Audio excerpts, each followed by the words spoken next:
When it comes to the sugar diet, I think, unfortunately, when a keto diet comes along or a carnivore diet comes along, there's different ways that people share out the information. Back when it was keto, there was people like dumping coconut oil all over stuff or cooking things in tons of butter. And there's different ways to do it, and there's healthier versions of it. And the same thing goes for the sugar diet, sugar fasting. You just see like a lot of candy. I myself will post a little bit of candy here and there just because it's something that you can have while you're doing it. But I am promoting whole foods. I am promoting like people to eat whole fruit, people to have smoothies and stuff like that. And the basics of the way that I do it, and then we can kind of go back and forth here, is that I will maybe spend a day or two sugar fasting, and I basically will run off of fruit juice, honey, maple syrup, that type of thing. And yes, there might be some candy in there. I might dump a little sugar on some fruit or something like that. But the primary focus is mainly just fruit. And by taking in some of that fructose and stuff like that, you're giving your body a good supply of energy. And when you're eating fruits, there's some volume to it as well. So you have a little bit of volume from the size of the food, such as like something like watermelon, which will go a long way, but doesn't have a lot of calories. And then you have the other side of it where there's like density of the food, where there's like good amounts of sugar in there with something like honey. So I can kind of pick and choose how much energy I want or how much volume I want to kind of take up space in my gut.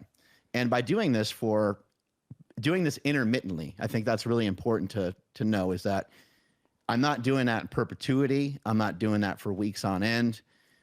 I do know that there's people that are really heavy who've done juice fasts, and they've just had smoothies, day in, day out for 100 days, and they lost 100 pounds and so forth. But there's very few people who can have any sort of adherence to that. That's very difficult to do.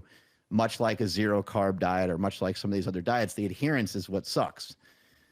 For this diet, I've noticed that the adherence, it feels pretty comfortable for me because it's done intermittently. And then when I break the sugar fast, I do so with some lean meat, vegetables, potato, rice, starch, something like that. So when you look at the diet, if you and I were just to lay it out like over the month, you would look at the macros, and the macros would be fairly balanced. And if we were to look at the food, you'd be like, well, it's a little off kilter here. You have like more sugar than maybe you would like to see. But overall, it's like there's a good amount of fiber, there's a good amount of this, good amount of that. So that is the way that I like to do the sugar fasting. But there's people out there who are like, interpreting it in a much different way. And they're like, oh, candy. And you mentioned you saw somebody like eating cotton candy and talking about it. And that's not real. Those foods don't have nutrients in them. And when we don't have the correct nutrients in our body, whether it's a micronutrient or particulars of macronutrients, you're going to make yourself hungry, and you're probably going to end up in a binge, or you might just be deficient in something that could lead to other negative health outcomes based off of that. Yeah. So let's talk about where we agree first. Well, whole foods, right? A balanced macronutrient intake over time. Yes. Now, where we disagree is, I would say, the inclusion of synthetics, because synthetics cause an inflammatory response that is individual based upon the physiology of that unique human, as they are today, but as they might be down the road. Now, every human has their own unique health issues, and I say landmines that their ancestors implanted in them. The more synthetics they consume, and now with the Robert Kennedy MAHA movement, we see a lot more talk about synthetics and eliminating synthetics from foods. Now, I'll toot my own horn. I've been saying this for 20 years, and I have been blasted by many of the, quote, PhDs out there who talked about the FDA and the generally recognized as safe, and sucralose is fine, and acesulfame potassium, and red 30, 40, blue. No, that's fine, and because it's only in such doses. No, it's not fine. You might be able to get away with it short term, but we understand the inflammatory response that it will initiate. What the downstream result will be, we don't know. And this is really where I like to pause. Now, let's just back up even further. I interrupt just for a second. Just say I totally 100% agree with you. Like, we have to always understand that better is better, and we're not going to demonize somebody. We're not going to like throw them in jail if they eat a donut or something like that. But, better is better. And so the more you can stick to natural foods, the better off you're going to be. And we can sit here and argue over like pesticides and like whatever else, but you're just trying to do the absolute best that you possibly can. 100%. And that's where we agree. Then to do that, well, what would be the best is my interpretation. To do the best, to be our best, to live the best in the long term and the short term is to normalize a multi-meal feeding cadence of single ingredient, healthful, whole food, avoiding synthetics at all costs. Now, I don't know of any science that will refute that. And when I say this, we've looked into evolutionary biology, and we're well aware of, maybe 2 million or so years ago, our most common ancestors walking the earth. Maybe 200 to 500, let's say 300,000 years or so ago, humans as we are today was walking the earth. I only say this because we have a very, very, very good data set of optimal nutrition for humans and for evolution. Like and Mark, and everyone listening, there is absolutely nothing new in the world of nutrition.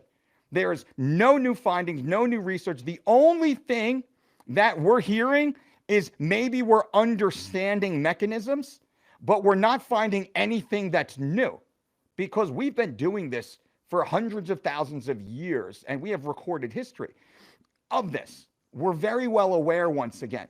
So when I say this, I've been doing this long enough to get through the complex phase in the early years and whatever, you call that curve. I'm back to the most simple because I understand the complexities. And now it's about, well, what is the most simple path forward for the greatest amount of humans? Single ingredient, healthful, whole food, multi-meal cadence based upon activity to improve digestive efficacy. We need to hit certain macronutrient, but more important, micronutrient ratios because we are cellular organisms.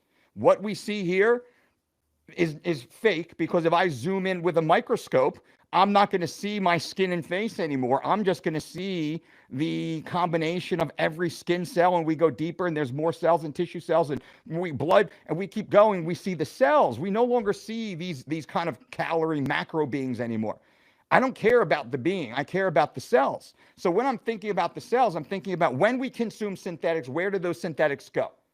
Those synthetics then go to the cells, and those cells have a dysfunction as a result of that. So that's why I'm a purist. I'm going to say, hey, if we're going to, quote, sugar fast, okay, why would we include any synthetics? And, I hear what you're saying, but there's many other people. And I'll we'll talk about him maybe in a moment, but I'll throw the name Cole Robinson out there, who is kind of like maybe the catalyst of the common sugar diet craze. Well, in my mind, Cole is a charlatan and a con man, in my opinion. And when you look at his social media, Cole has been gaining and losing the same 30 pounds for over 5 years. I have screenshots of his before and afters, some of which are the exact same before photo. And I ask you, how does Cole go from being shredded in single-digit body fat to a few months later being all fat again so he can show his next before and after? His page is riddled with his own befores and afters claiming snake diet and snake juice. And then, likely because that fad was failing, he recreated himself with the sugar diet. So when I think about the origins, I think about the motivation. And the guy who really kind of fanned the flames seems to just be like Liver King trying to get back into the algorithm with something that is sensational. So on its basis at all, we look at Cole Robinson, and everyone watching, go to his Instagram page right now and look at all his own before and afters. How do you gain, and if your diet works so well? Like, I've been this lean for half a decade, almost a decade. I've been within 2 to 3% body fat, high or low, of 11%, 10% for most of my adult life. I can diet down and get 5-6% if I want to, but normally I'm like 9-10% without trying. Let's talk about that for a second. Let's talk about what would the move be for you to cut your body fat in half, because I think that's why some people are kind of hopping around from one intervention to another. And let's just be truthful, like the people that are following whatever diet they're following, they're not really complying to it, because we know, I think we can both agree that most diets work. They just don't work forever. And also there's pitfalls of a lot of diets, like carnivore diet. You might be missing out on like calcium and other things because you're not having, some people that do carnivore, they're just eating meat and they're not getting other nutrients in. They're not having dairy and stuff like that. And if you sugar fast for too long, you're going to end up with the similar pitfalls. There's these micronutrients that you're not getting. But for yourself, if you were to cut your body fat in half, is it logical that you're going to be missing out on some stuff because of some of the lack of calories that you may run into at a certain point getting, because 5% is like insane. Great question. And I am going to take myself down to 5%, but I'm 49 and a quarter. So I turn 50 April of next year, and I'm going to take myself down to 5.0% body fat at 50 years old, right? That's just because I want to do it. It gives me something. Now I'm coming back from a cervical spine injury from all my years of combat sports and powerlifting and all that stuff. I haven't trained, Mark, since September 12th of 2024. Shit. The only thing I've done is nutrition, physical therapy, and daily fasted walking. I haven't touched a weight bigger than a 3-pound dumbbell, which causes too much tension through the cervical spine. I can't even do that yet. So I just want to put that out there. I'm in pretty good shape, right? I've maintained a very low level of body fat, even while I can't. I mean, I was spending for almost 2 months, 20 hours a day laying on the floor because I couldn't even move. And I did not do painkillers. I didn't take anything. I just lived with the pain to guide my recovery. That's a whole nother conversation. So how do I go from, let's say, you know, I'm a touch on, I'd say I'm probably like 9% right now, but how do I go 0.5% body fat? I increase my calorie intake. This is anytime anyone comes to us, I don't care, actors, Marvel movie, UFC fighter, you know, executive, it doesn't matter who they are. I want to lose body fat. Cool. First thing we do, how do we build muscle? They're like, no, I want to get ripped. Yeah. We're going to build muscle. That's how we get ripped. We're going to build muscle. How do we build muscle on you while reducing total body fat percentage? I don't want you to so much get lighter unless you're a UFC athlete. And even then we fight to gain a gram or more of muscle tissue during these 20 to 30 pound acute weight loss phases. This is my bread and butter. I mean, that's why you're talking to me and you know me. Hopefully it's my gleaming personality also. Right? But so it's because you're from Jersey, baby, and straightforward, honest, like this is what we do. Like, and people can tell, am I full of shit or not? Like, you know, me talking, at the very least, you know, I 100% believe in what I say. I'm passionate. Then you can look at my resume and be like, well, the dude actually did what he said he can do. Okay, that makes a lot of sense. Instead of some Instagram dork who's falsifying photos, in my opinion, to just schling bullshit. Now, how do we lose body fat? We increase muscle tissue, we increase activity level, we increase calories. That is the best catalyst to start a fat burning process. We upgrade the engine from a V6 to a V8. That's what I want to do first. This is how we start the metabolic rhythm. And this is what we talk about. We want metabolic rhythm. Once we create that rhythm, I can then very specifically curate how hot and bright your metabolism burns based upon the quality, the size, and the frequency of the nutrients we put into it, overlaid now with a very intelligent training program. I am a big advocate of fasted, low-intensity, steady-state cardiovascular activity for optimizing fat loss. And if anyone looks into the actual data, you will see fasted, low-intensity cardio is, in fact, more significant than fed cardio. And the data, I know I'm all over the place, but this matters, and hopefully to you very much, Mark. The data shows the fasted group always loses more body fat than the fed group, every single time. But they say, well, it's not significant because it's only 0.5% in 2 weeks. I say, okay, well, that's 1.5% in 6 weeks. How many percent is that over a decade? Like, if I say, listen, I'm going to pay your coworker 0.5% more per week than I pay you, compounded over your whole career working here. Who's going to have more money at the end of the year, the end of the career? It's going to be a vast difference. Same thing with fat loss, right? So we leverage those opportunities, lifestyle opportunities, and then we look to leverage thermogenic agents on top of that. That's why I came out with Burn Rate, our 4-phase fat burner. We take 4 phases of insulin regulation, thermogenesis, lipolysis, and mild appetite suppression to enhance the process of the lifestyle factors already built in. And then we can talk about, well, now we can go super physiological and we can throw in other agents, which I will not do for my own deal because I'm 50 years old. I don't need to do that stuff, right?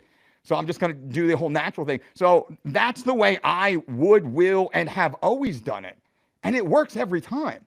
Now, we need a little tweaking because some people, maybe they have a thyroid issue or PCOS or Hashimoto's, or they have some insulin issues, or maybe they have a mechanical issue, their knee, their back, they can't do a certain exercise. Well, that's where just kind of specificity comes in. And that's also very easy stuff to tweak too. So it's really easy to go from, 15, 20, 25, 30% body fat. Go from 30 to 15 is very easy.